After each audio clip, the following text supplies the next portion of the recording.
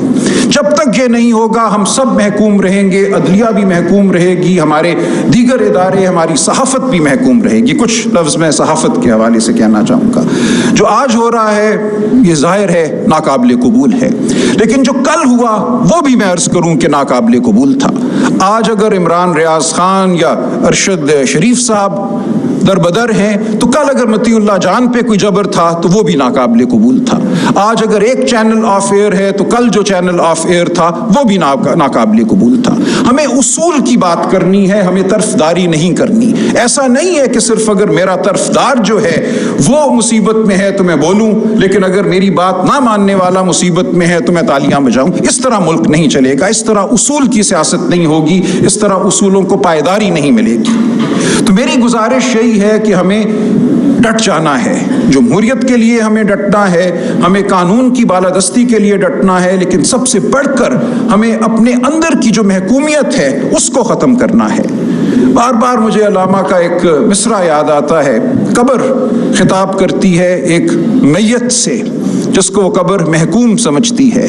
قبر کہتی ہے تیری میت سے میری تاریکیاں تاریک تر. ایسی میت ہمیں نہیں بننا. موت ہم سب کو آنی ہے, لیکن موت سے پہلے ہم نے آزاد ہو کر قبر کی جانب جانا ہے. میری آپ سے اتنی گزارش ہے. بہت شکریہ.